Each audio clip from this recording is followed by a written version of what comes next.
তেমন হয়।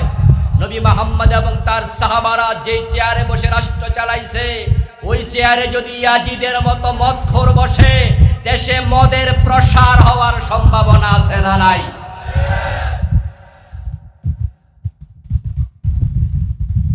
ড্রাইভারের চেয়ারে মাতালকে বসিয়ে দিলে ওই গাড়ির যাত্রীদের জীবন ঝুঁকিপূর্ণ হবে, এটাই স্বাভাবিক। যদি ড্রাইভার মদ খেয়ে মাতলামি করে আর গাড়ির আপনার সিটের মাঝে হাজী সাহেব বসে বসে তাসবিহ পড়ে, গাড়ি যদি খেতে যায় হাজী সাহেব কই যাব? গাড়ি যদি খালে যায় হাজী সাহেব কই যাবে? এই জন্য ড্রাইভিং সিটে মাতালকে বসতে দেয়া যায় না। রাষ্ট্রের চেয়ারগুলো রাষ্ট্রের ড্রাইভিং সিট। গত 15 বছরে জালেম হাসিনা ছিল, সে এই সিটে বসে বাংলাদেশটাকে হিন্দুত্ববাদী দেশে পরিণত করার ষড়যন্ত্র করেছিল, যার ফলাফল আমরা নিজেরা ভোগ করেছি। মাদ্রাসার 2023-2024 ক্লাস 6, 7, 8 এর সিলেবাসের বইগুলো যদি কারো কাছে থাকে খুলে দেখবেন, মাদ্রাসার বইয়ের কভারের মাঝে হাফ প্যান্ট পরা মেয়ের ছবি ঢুকিয়েছিল। মাদ্রাসার বইতে দোতারা, সেতারা, তবলার ছবি দিয়েছে। মাদ্রাসার বইতে মন্দিরের ছবি পর্যন্ত দিয়েছে। আমরা যখন ছাত্র ছিলাম তখন আমাদের বাংলা বই শুরু হতো মুনাজাত কবিতা দিয়ে, বিভিন্ন ইসলামী কবিদের কবিতা দিয়ে। গল্প শুরু হতো ফরুক আহমদের লেখা দিয়ে, কবি নজরুলের লেখা দিয়ে, সুন্দর সুন্দর ইসলামী গল্প। কিন্তু গত 10 বছর খুঁজে দেখবেন যে প্রায় ক্লাসের বই শুরু হয়েছে হিন্দুদের লেখা দিয়ে। নেতা যেমন হয় তার দেশটা তেমনই হয়, এটাই নিয়ম। ইমাম হুসাইন যখন দেখলেন ইয়াজিদের মতো মদ্যপ নামাজ কাজাকারী চেয়ারে বসেছে, তিনি ঘোষণা দিলেন, আমরা তোমার নেতৃত্ব মানব না। মদিনার অসংখ্য সাহাবী, মক্কার অসংখ্য সাহাবী উনাকে বলেছে, আপনার হাতে বায়াত নেব, আমরা ইয়াজিদের হাতে নয়। কুফা থেকে হাজার হাজার মানুষ ইমাম হুসাইনকে চিঠি লিখেছে যে আমরা কুফার লোকেরা আপনার হাতে বায়াত নেওয়ার জন্য অপেক্ষা করছি, আমরা ইয়াজিদের বায়াত মানি না, আপনি কুফাতে আসুন। ইমাম হুসাইন রাদিয়াল্লাহু তাআলা আনহু তাদেরকে বায়াত দেওয়ার জন্য তিনি কুফায় রওনা দিয়েছিলেন। তখন ইয়াজিদ বাহিনী উনাকে কারবালাতে, তারা সেখানে ব্যারিকেড দিয়ে আবদ্ধ করেছে, পথরোধ করেছে। সর্বশেষ রেজাল্ট ইমাম হুসাইনের শাহাদাত। তাহলে ইমাম হুসাইন কি মসজিদের গদি নিয়ে, মসজিদের চেয়ার নিয়ে ইমামতি নিয়ে করলেন না রাষ্ট্রের চেয়ার নিয়ে? তাহলে যে হুজুররা বলে আমি রাজনীতি করি না, আমাদের ক্ষমতার কোনো লোভ নাই, ক্ষমতা দরকার নাই, তাহলে তাদের কাছে আমার প্রশ্ন, ইমাম হুসাইনের তাকওয়া আপনার চেয়ে কম ছিল? কম ছিল? নবীজি মুহাম্মদ সাল্লাল্লাহু আলাইহি ওয়াসাল্লাম মক্কা থেকে যখন হিজরত করে মদিনায় যাচ্ছিলেন, হিজরতের পথে তিনি ভাবলেন, আমার কাছে কোরআন এসেছে মক্কায়, আবু বকর, ওমর, ওসমান, আলী রাদিয়াল্লাহু তাআলা আনহুম তাদের বাড়ি মক্কায়। 10 জন জান্নাতের সুসংবাদ প্রাপ্ত বড় বড় সাহাবী আল আশারা ওয়াল মুবাশশারা আল মাশহুরা, তাদের বাড়ি মক্কায়। কিন্তু মক্কাতে আমি ইসলাম কায়েম করতে পারলাম না, বরং মক্কার লোকেরা সিদ্ধান্ত নিয়েছিল মক্কার সংসদ দারুন নাদওয়াতে বসে এই সংসদে কোরআন ঢোকা তো দূরের কথা, আব্দুল্লাহর বেটা মুহাম্মদ কোথাও কোরআন পড়তে পারবে না। যদি কোরআন পড়ে, লা তাসমাউ লিহাদাল কুরআনি ওয়ালগাউ ফীহি লাআল্লাকুম তাগলিবুন। মক্কার সংসদে তারা সিদ্ধান্ত নিয়েছিল কোরআন যেখানে পড়া হবে সেখানে তোমরা কেউ শুনতে যেও না, বরং গন্ডগোল লাগাতে যেও। মক্কার পরিবেশ ইসলামের প্রতিকূল, তাই নবীজি আল্লাহর ইশারা হিজরত করছিলেন। হিজরতের পথে ভাবলেন, মদিনায় যাওয়ার পর যদি দেখি মদিনার সংসদে আরেক আবু জেহেল বসে আছে, কোরআন নিয়ে সেখানে আমাকে ঢুকতে দেয় না, কোরআন শুনতে তারাও আবু জেহেলদের মতো বাধা তৈরি করবে, তাহলে হিজরত করে লাভটা কি? আল্লাহ তাআলা নবীর উপর আয়াত নাযিল করলেন, ওয়াকুর রাব্বি আদখিলনি মুদখালা সিদকিন ওয়া আখরিজনি মুখরাজা সিদকিন ওয়াজআলনি মিন লাদুনকা সুলতানান নাসীরা। হে আল্লাহ, আমাকে আপনি উত্তম ভাবে মক্কা থেকে বের করে নিন, আমাকে মদিনায় উত্তম ভাবে প্রবেশ করতে দিন। ওয়াজআলনি মিন লাদুনকা সুলতানান নাসীরা, আপনার পক্ষ থেকে রাষ্ট্র শক্তি দিয়ে সাহায্য করো। এই আয়াত নাযিল করেছেন কে? কথা বলেই যান, ডিস্টার্ব করবেন না। রাষ্ট্র শক্তি দিয়ে আল্লাহ তুমি আমাকে সাহায্য করো, এই আয়াত নাযিল করেছেন কে? আল্লাহর কাছে দোয়া করেছেন কে? নবীজি এখানে মসজিদের ইমামতি চাইলেন না রাষ্ট্র ক্ষমতা চাইলেন? তো রাষ্ট্র ক্ষমতা চাওয়া না লোভ? এটা না লোভী মানুষের কাজ?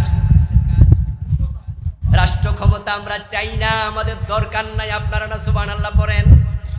তো আল্লাহ যে বলে রাষ্ট্র ক্ষমতা আমার কাছে চান, নবী যে চাইলেন,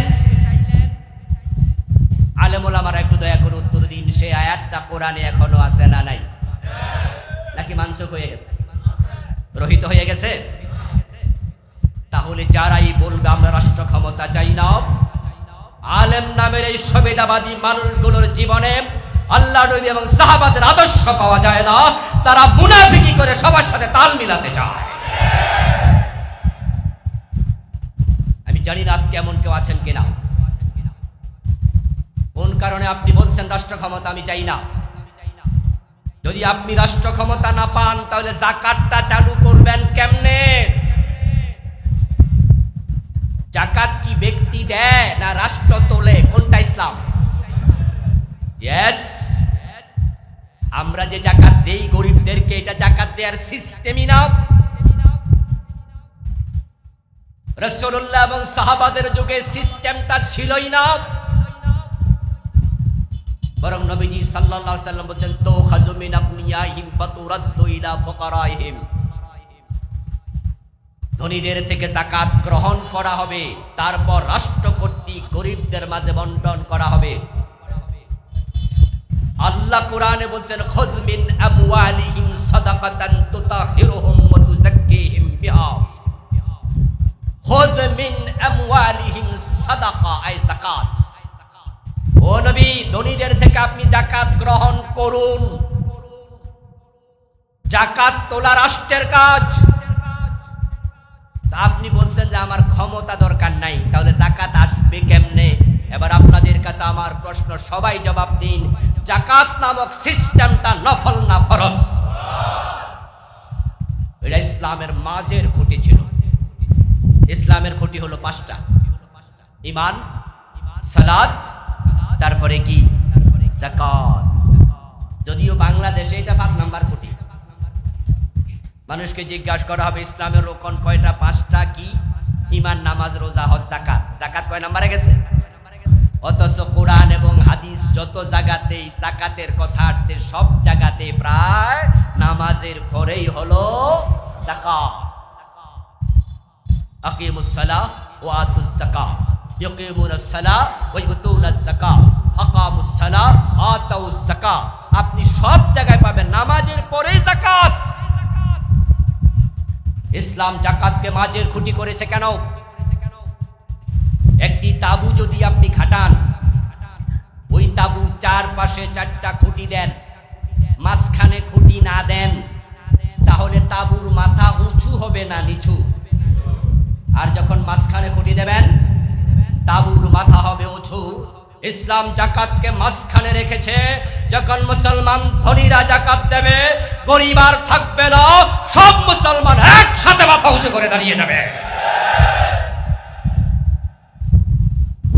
এই দেশে যদি ইসলাম ক্ষমতায় থাকতো, 54 বছরের বাংলাদেশে একজন গরিব খুঁজে পাওয়া যেত না। আমার রাসূল সাল্লাল্লাহু আলাইহি ওয়াসাল্লাম ইসলাম এস্টাবলিশ করার পরে আমরা মদিনায় সেটাই দেখেছি। নবীজি যখন ইসলাম প্রচার করেছেন, তখন খাবারের অভাব ছিল, মসজিদ নববীর বারান্দায় 70 জন সাহাবী আহলে সুফার অধিবাসী, যাদের খাবারের অভাবে তারা 2 দিন 3 দিন উপবাস যাপন করেছে, এমন হাদিসও বুখারীতে মুসলিমে আছে, 3 দিন না খেয়ে আছে। কিন্তু ইসলাম যখন এস্টাবলিশড হয়ে গেল, যাকাত চালু হয়ে গেল, ইসলামের ইতিহাসে এটাও আছে, যাকাত বিভাগের কর্মচারী যাকাতের টাকা কাঁধে নিয়ে ঘুরে বেড়ায়, যাকাত খাওয়ার লোক আর নাই। এখন রাষ্ট্র ক্ষমতায় না গেলে যাকাতটা হবে কেমনে? যেই নামাজের ব্যাপারে তাবলীগ জামাতের বক্তৃতা আছে, পীর সাহেব হুজুরের ওয়াজ আছে, ইমাম মুয়াজ্জিন আমরা বক্তা সবাই নামাজের ব্যাপারে কথা বলি। এই নামাজের পক্ষের লোকের আজকের এই প্রোগ্রামে আমরা সবাই উপস্থিত। আপনাদের কাছে আবার প্রশ্ন, এই নামাজ যেমন ফরজ, নামাজের কথা যেমন কোরআনে আছে, চোর ধরে হাত কেটে দাও এই কথাটা কোরআনে আছে না নাই? চোর ধরে হাত কাটা রাষ্ট্রের জন্য নফল না ফরজ? তো বাংলাদেশে কয়জন চোরের হাত কেটেছে?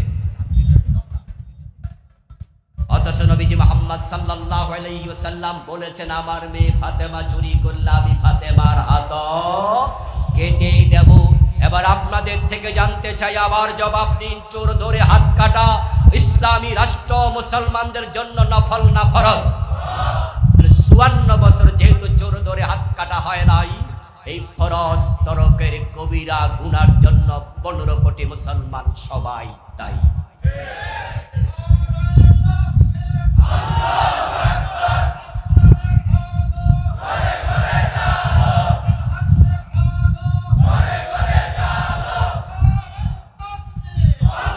আমার প্রিয় ভাইয়েরা, নবীজি মুহাম্মদ সাল্লাল্লাহু আলাইহি ওয়াসাল্লাম হিজরতের পথে দোয়া করলেন, ওয়াজআলনি মিন লাদুনকা সুলতানান নাসিরা, হে আল্লাহ তুমি আমাকে রাষ্ট্র ক্ষমতা দিয়ে সাহায্য করো। রব্বিরহামহুমা কামা রাব্বায়ানি সাগীরা ওয়া কুর রব্বিরহামহুমা, আছে না কোরআনে? আচ্ছা, এই দোয়াটা করেন নাই এমন কেউ কি এখানে আছেন? সবাই আমরা দোয়াটা করেছি, কারণ আল্লাহ শিখাইছে, ওয়া কুর রব্বিরহামহুমা ওয়া কুল, বলো। তো ঠিক যে আয়াত আমি কিছুক্ষণ আগে পড়ছি সেখানে কুল দিয়া শুরু, ওয়া কুর রব্বি আদখিলনি মুদখালা সিদকিন ওয়া আখরিজনি মুখরাজা সিদকিন ওয়াজআলনি মিন লাদুনকা সুলতানান নাসিরা, এখানেও আছে বলো। তো নবীজি যেহেতু বলছে আল্লাহ রাষ্ট্র ক্ষমতা আমাকে দাও, এই রাষ্ট্র ক্ষমতা নবী মুহাম্মদ ব্যক্তির স্বার্থে না দিন কায়েমের স্বার্থে দিয়েছেন? ঠিক এই দোয়াটাও আমাদের দিন কায়েমের স্বার্থে, বাংলাদেশের রাষ্ট্র ক্ষমতায় আল্লাহ তুমি ইসলামকে বসায়া দাও, এই দোয়া করা দরকার আছে না নাই? এই দোয়া কি সবাই করেন? বরং আপনি তো বলবেন যে রাষ্ট্র ক্ষমতা আমি চাই না, আর লোকেরা কয় সুবহানাল্লাহ, একজন মুত্তাকি বুঝতে পাইছে। প্রিয় ভাইরা, নবীজি মুহাম্মদ আমাদের আদর্শ। আল্লাহ তাআলা তাকে আমাদের সম্মুখে বসিয়ে ঘোষণা করে দিলেন, কুল ইন কুনতুম তুহিব্বুনাল্লাহ ফাত্তাবিউনি, যদি তোমরা আল্লাহকে ভালোবাসতে চাও, আল্লাহর ভালোবাসা পেতে চাও, আমি নবী মুহাম্মদকে অনুসরণ করো। এখন আজকের আলোচনা নবীজি আদর্শ রাষ্ট্রনায়ক। তাহলে নবীজি রাষ্ট্রনায়ক, এই আলোচনা শুনে আপনার কি লাভ? আমার কি লাভ? আমরা তো এটা চাই না। তাহলে এই আলোচনা তাদেরই শোনা দরকার যারা রাষ্ট্র ক্ষমতা ইসলামকে নিতে চায়, এবং তাদের যিনি নেতা হবে তাকে নবীর আদর্শের নেতা হিসেবে দেখতে চায়। যদি নেতার মাঝে নবীজির আদর্শ না থাকে, ওই নেতাকে চেয়ার থেকে টেনে হিসেবে নামিয়ে দিতে হবে। বাংলাদেশ জামাত ইসলামী নবীজি আদর্শ রাষ্ট্রনায়ক, এই সাবজেক্টে ওয়াজ করার জন্য আমাকে কেন বলে? এজন্যই বলেছে, কারণ বাংলাদেশ জামাত ইসলামী রাসূলের আদর্শে একটি ইসলামী রাষ্ট্র বাংলাদেশকে বানাতে চায়। সুতরাং তাদের জনশক্তিকে, নেতৃবৃন্দকে নবীজির আদর্শটা কেমন ছিল তা শোনাতে চায়, তা শিখাতে চায়। তারাও যেন নেতা হওয়ার পর অন্যদের মতো চাঁদাবাজি না করে, গম চুরি না করে, রাষ্ট্রের টাকা খেয়ানত না করে। এজন্য আমাদের আমিরে জামাত ডাক্তার শফিকুর রহমান হাফেজাহুল্লাহ, উনি কয়েকদিন আগে একটি বক্তৃতায় বলেছেন, বাংলাদেশ জামাত ইসলামী যদি ক্ষমতায় যায়, তাদের এমপিরা রাষ্ট্রের বিনা শুল্কে গাড়ি নেবে না, কোনো প্লট নেবে না। তিনি আরো বলেছেন, আমাদের এমপিদের যেই টাকার হিসাব দিয়ে তারা এমপি হয়েছে, অবৈধভাবে 1 টাকাও বাড়বে না। এর মাঝে তার কাজ সীমাবদ্ধ ছিল। তিনি মসজিদে নববীর ইমাম ছিলেন, সাহাবায়ে কেরামের মজলিসের মুআল্লিম ছিলেন, তিনি আবার যুদ্ধের মাঠে সমরনায়ক ছিলেন, গড়ে তিনি আদর্শ স্বামী ছিলেন, সন্তানদের কাছে আদর্শ বাবা ছিলেন, ব্যবসায়ীদের কাছে অত্যন্ত আমানতদার ব্যক্তি ছিলেন, আবার মদিনায় 10 বছর আদর্শ শাসক ছিলেন। নবীজি আদর্শ শাসক রাষ্ট্রনায়ক ছিলেন 10 বছর। কিন্তু নবীজির সেই সুন্নাহ পৃথিবী থেকে বর্তমানে বিলুপ্ত প্রায়। এখন আমরা যারা নবীর ওয়ারিস দাবি করি, আলেম ওলামা, ইন্নাল উলামা ওয়ারাসাতুল আম্বিয়া, এই হাদিস আমরা আপনাদেরকে শুনিয়ে গর্ববোধ করি। এখন নবীর ওয়ারিস হিসাবে আমরা মসজিদের ইমামতি নিয়ে খুশি। ওটুকু পাইলে আমরা এত খুশি, মসজিদের সভাপতিকে সালাম দিতে দিতে জিহবার পানি শুকাইয়া ফেলি। মাদ্রাসায় মুহতামিমের চাকরি দিলে খুশি। ওই মাদ্রাসার মুহতামিম যদি দাড়ি কামায়, তাকে ফাসেক, তারপরও প্রশংসায় পঞ্চমুখ হয়ে যায়। আমরা মসজিদের সীমানায় আর মাদ্রাসার সীমানায় থেকেই সন্তুষ্ট হচ্ছি, যার কারণে এই রাষ্ট্র থেকে ইসলাম বিলুপ্ত হচ্ছে। নবীজি মসজিদের যেমন ইমাম ছিলেন, রাষ্ট্রের তেমন প্রেসিডেন্ট ছিলেন। বাংলায় একটি প্রবাদ তৈরি হয়ে গিয়েছে, মোল্লার দৌড় মসজিদ পর্যন্ত। এই প্রবাদটি মিথ্যা প্রবাদ। এই প্রবাদ আমরা মানতে আর চাই না, বরং আমরা জাতিকে দেখাতে চাই মোল্লার দৌড় সংসদ ভবন পর্যন্ত। নবীজি মুহাম্মদ সাল্লাল্লাহু আলাইহি ওয়াসাল্লাম মদিনার সংসদের প্রেসিডেন্ট ছিলেন। ওনার পরে হযরত আবু বকর ছিলেন খলিফা ওনার, উনিও মদিনার প্রেসিডেন্ট ছিলেন। তারপরে হযরত ওমর রাদিয়াল্লাহু তাআলা আনহু ছিলেন অর্ধ পৃথিবীর প্রেসিডেন্ট। তারপর হযরত ওসমান ছিলেন প্রেসিডেন্ট, হযরত আলী ছিলেন প্রেসিডেন্ট। চার খোলাফা নবীজিকে অনুসরণ করে আল খিলাফাতু আলা মিনহাজিন নবুওয়া 30 বছর তারা রাষ্ট্র চালিয়েছেন। আজকের মুসলমানরা সে আদর্শ থেকে বিচ্যুত। তারা ইসলাম এবং রাষ্ট্রকে আলাদা করে দিতে চায়। তারা বলে ইসলামে রাজনীতি নাই। কোন আলেম বলেন আমি কোনো রাজনীতি করি না। যখন থেকে ইসলাম এবং রাষ্ট্র আলাদা হয়েছে, তখন থেকে মুসলমানের কপাল পুড়ে গেছে। তামাম দুনিয়ায় মুসলমান তখন থেকে পিছলে পড়েছে, পদচ্যুত হয়েছে, সম্মানহানি শুরু হয়েছে, মাইর খাওয়া শুরু হয়েছে। আর যখন মুসলমান মসজিদও ছিল, সংসদেও ছিল, অর্ধ পৃথিবী তাদের করলগত ছিল। কবি নজরুল ওমর রাদিয়াল্লাহু তাআলা আনহুর প্রশংসায় একটি কবিতা লিখেছিলেন। কবিতার নাম দিয়েছেন ওমর ফারুক। সেই কবিতায় তিনি ওমরকে লক্ষ্য করে বলেছিলেন, অর্ধ পৃথিবী করেছ শাসন, ধুলার তখ্তে বসে, খেজুর পাতার প্রাসাদ তোমার বারে বারে গেছে খসে। নবীজি মুহাম্মদ সাল্লাল্লাহু আলাইহি ওয়াসাল্লামের জামাতা হযরত ওসমান, নবীজির জামাতা হযরত আলী, তারা দুজনে ছিলেন মদিনার প্রেসিডেন্ট। এখন যেই আলেম, যেই ইমাম, যেই মাদ্রাসার মুহতামিম মুহাদ্দিস বলবে আমি রাজনীতি করি না, তাহলে বুঝতে হবে তার জীবনে সাহাবাদের আদর্শ পাওয়া যায় না। কারণ যে 4 জন সাহাবী অর্ধ পৃথিবী চালিয়েছেন দীর্ঘ 30 বছর, যদি তারা দেশের প্রেসিডেন্ট থাকেন, রাজনৈতিক জীবন, তাদের জীবনের মাঝে রাজনৈতিক অংশ আছে না নাই?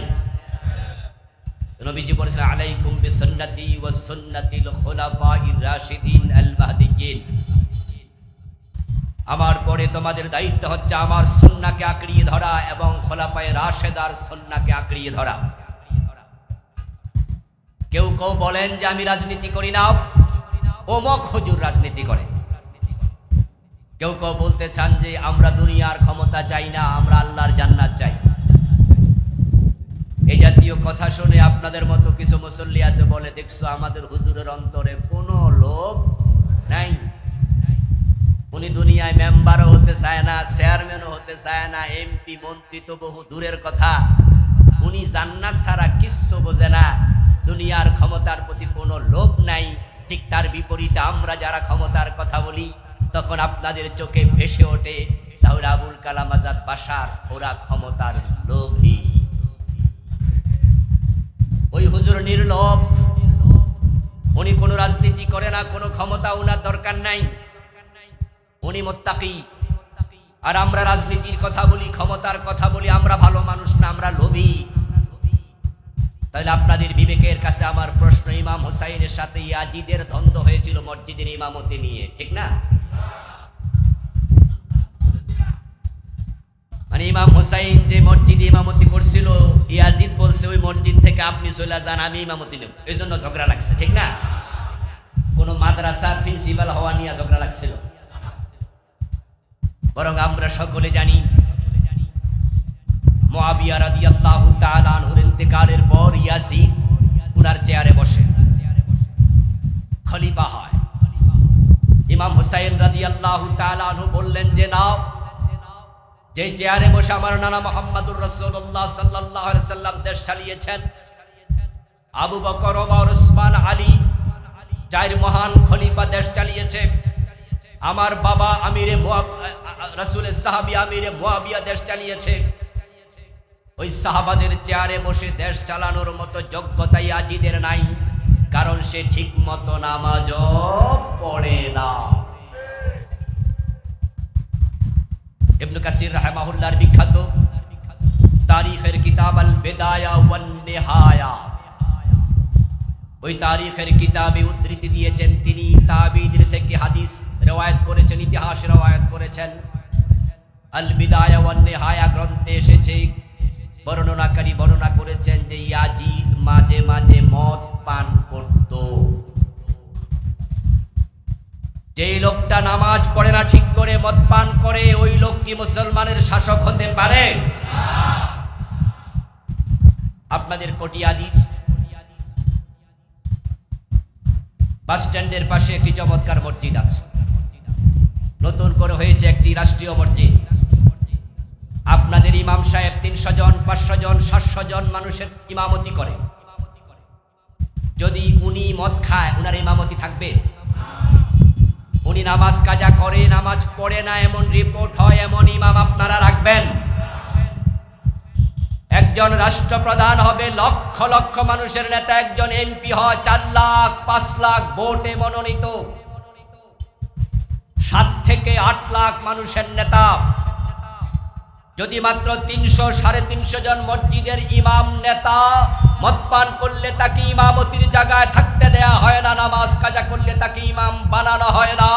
4 লক্ষ 5 লক্ষ লোকের নেতা কখনো মদ পান করলে তাকে এমপি মন্ত্রী বানানো হতে পারে না।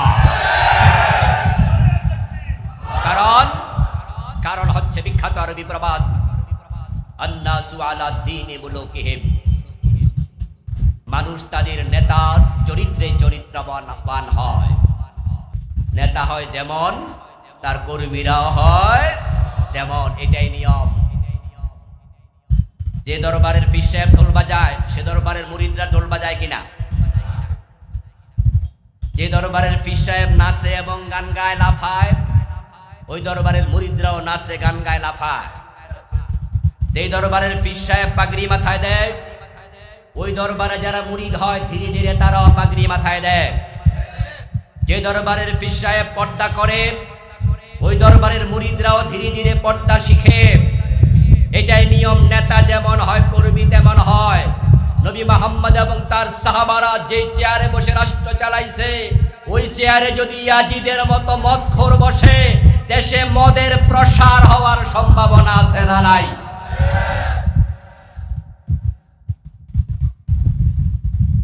ড্রাইভারের চেয়ারে মাতালকে বসিয়ে দিলে ওই গাড়ির যাত্রীদের জীবন ঝুঁকিপূর্ণ হবে, এটাই স্বাভাবিক। যদি ড্রাইভার মদ খেয়ে মাতলামি করে আর গাড়ির আপনার সিটের মাঝে হাজী সাহেব বসে বসে তাসবিহ পড়ে, গাড়ি যদি খেতে যায় হাজী সাহেব কই যাব?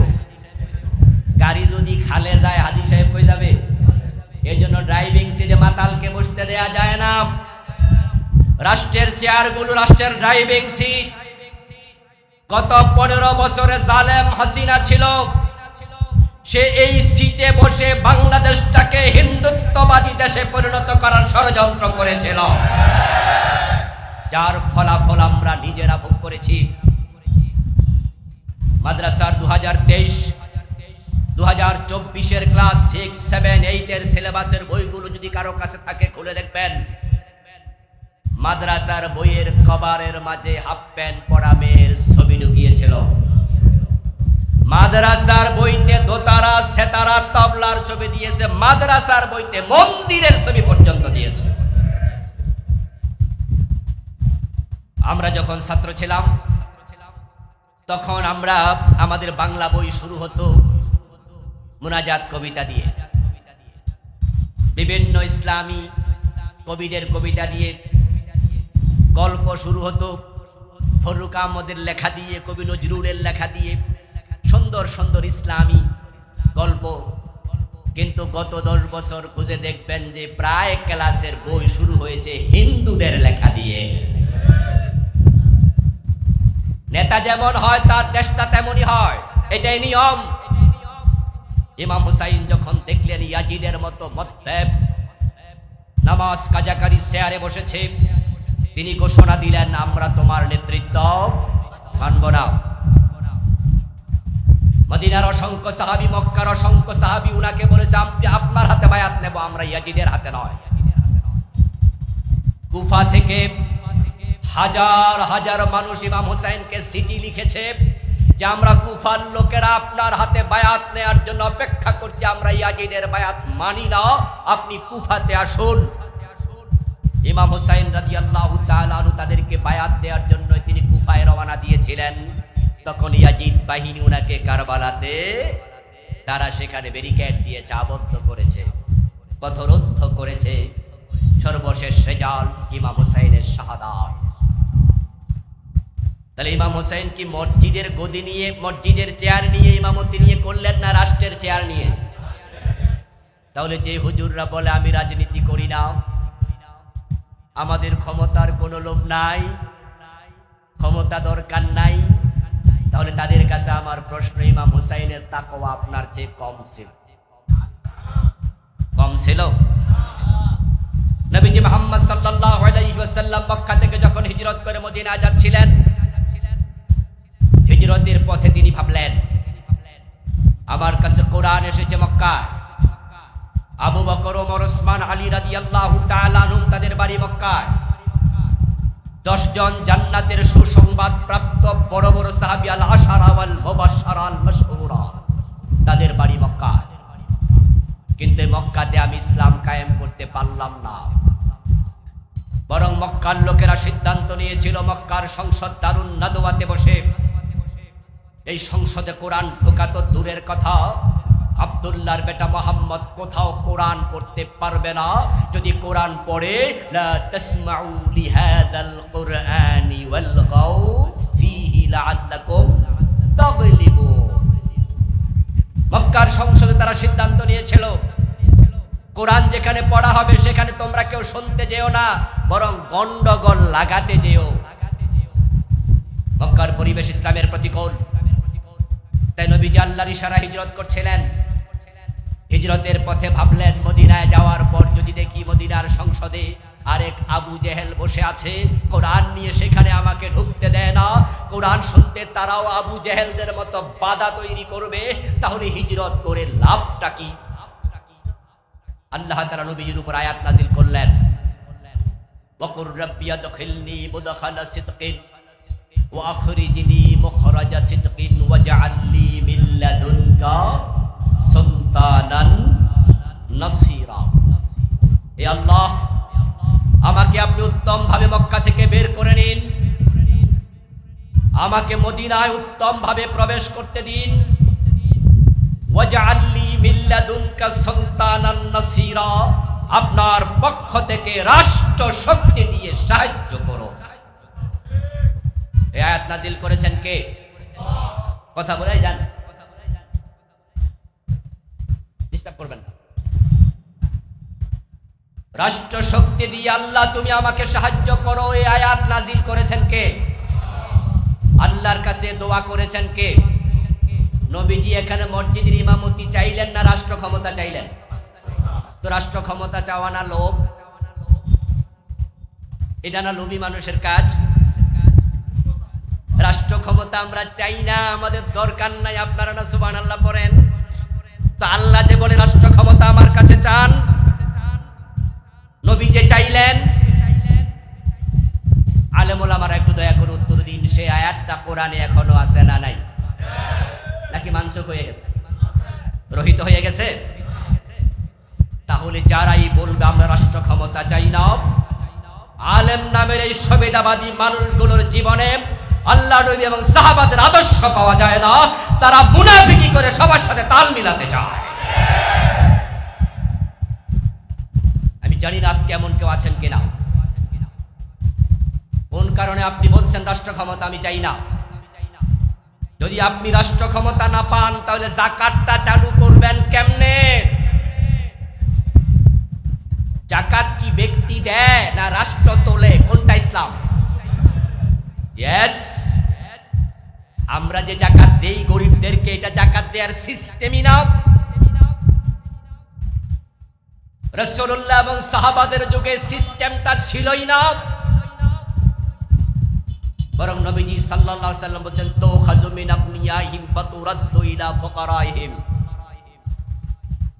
ধনীদের থেকে যাকাত গ্রহণ করা হবে, তারপর রাষ্ট্র কর্তৃক গরিবদের মাঝে বন্টন করা হবে। আল্লাহ কোরআনে বলেন খুয মিন আমওয়ালিহিম সাদাকাতান তুতাহিরুহুম ওয়া তুযাক্কিহিম বিহা, খুয মিন আমওয়ালিহিম সাদাকা আই যাকাত। ও নবী, ধনীদের থেকে আপনি যাকাত গ্রহণ করুন। যাকাত তোলা রাষ্ট্রের কাজ। আপনি বলছেন যে আমার ক্ষমতা দরকার নাই, তাহলে যাকাত আসবে কেমনে? এবার আপনাদের কাছে আমার প্রশ্ন, সবাই জবাব দিন, যাকাত নামক সিস্টেমটা নফল না ফরজ? এটা ইসলামের মাঝের খুঁটি ছিল। ইসলামের খুঁটি হলো পাঁচটা: ঈমান, সালাত, তারপরে কি যাকাত। যদিও বাংলাদেশে এটা 5 নাম্বার খুঁটি। মানুষকে জিজ্ঞাসা করা হবে ইসলামের রোকন কয়টা? 5টা। কি? ঈমান, নামাজ, রোজা, হজ, যাকাত। যাকাত কয় নাম্বারে গেছে? অথচ কোরআন এবং হাদিস যত জায়গাতেই যাকাতের কথা আসছে, সব জায়গাতে প্রায় নামাজের পরেই হলো যাকাত। আকিমুস সালাহ ওয়া আতুজ যাকাত, ইউকিমুনাস সালাহ ওয়া ইউতুনাজ যাকাত, আকামুস সালাহ আতাউজ যাকাত। আপনি সব জায়গায় পাবেন নামাজের পরেই যাকাত। ইসলাম যাকাতকে মাঝের খুঁটি করেছে কেন? একটি তাবু যদি আপনি খাটান, ওই তাবু চারপাশে 4টা খুঁটি দেন, মাঝখানে খুঁটি না দেন, তাহলে তাবুর মাথা উঁচু হবে না নিচু? আর যখন মাঝখানে খুঁটি দেবেন, তাবুর মাথা হবে উঁচু। ইসলাম যাকাতকে মাঝখানে রেখেছে। যখন মুসলমান ধনীরা যাকাত দেবে, গরিব আর থাকবে না, সব মুসলমান একসাথে মাথা উঁচু করে দাঁড়িয়ে যাবে। এই দেশে যদি ইসলাম ক্ষমতায় থাকতো, 54 বছরের বাংলাদেশে একজন গরিব খুঁজে পাওয়া যেত না। আমার রাসূল সাল্লাল্লাহু আলাইহি ওয়াসাল্লাম ইসলাম এস্টাবলিশ করার পরে আমরা মদিনায় সেটাই দেখেছি। নবীজি যখন ইসলাম প্রচার করেছেন, তখন খাবারের অভাব ছিল। মসজিদ নববীর বারান্দায় 70 জন সাহাবী আহলে সুফফার অধিবাসী, যাদের খাবারের অভাবে তারা 2 দিন 3 দিন উপবাস যাপন করেছে, এমন হাদিসও বুখারীতে মুসলিমে আছে। 3 দিন না খেয়ে আছে। কিন্তু ইসলাম যখন এস্টাবলিশড হয়ে গেল, জাকাত চালু হয়ে গেল, ইসলামের ইতিহাসে এটাও আছে জাকাত বিভাগের কর্মচারী জাকাতের টাকা কাঁধে নিয়ে ঘুরে বেড়ায়, জাকাত খাওয়ার লোক আর নাই। এখন রাষ্ট্র ক্ষমতায় না গেলে জাকাতটা হবে কেমনে? যেই নামাজের ব্যাপারে তাবলীগ জামাতের বক্তৃতা আছে, পীর সাহেব হুজুরের ওয়াজ আছে, ইমাম মুয়াজ্জিন আমরা বক্তা সবাই নামাজের ব্যাপারে কথা বলি। এই নামাজের পক্ষের লোকের আজকের এই প্রোগ্রামে আমরা সবাই উপস্থিত। আপনাদের কাছে আবার প্রশ্ন, এই নামাজ যেমন ফরজ, নামাজের কথা যেমন কোরআনে আছে, চোর ধরে হাত কেটে দাও এই কথাটা কোরআনে আছে না নাই? চোর ধরে হাত কাটা রাষ্ট্রের জন্য নফল না ফরজ? তো বাংলাদেশে কয়জন চোরের হাত কেটেছে? অথচ নবীজি মুহাম্মদ সাল্লাল্লাহু আলাইহি ওয়াসাল্লাম বলেছেন, আমার মেয়ে ফাতেমা চুরি করলে আমি ফাতেমার হাত কেটেই দেব। এবার আপনাদের থেকে জানতে চাই, আবার জবাব দিন, চোর ধরে হাত কাটা ইসলামী রাষ্ট্র মুসলমানদের জন্য নফল না ফরজ? 54 বছর যেহেতু চোর ধরে হাত কাটা হয় নাই, এই ফরজ তরকের কবিরা গুনার জন্য 15 কোটি মুসলমান সবাই দায়ী।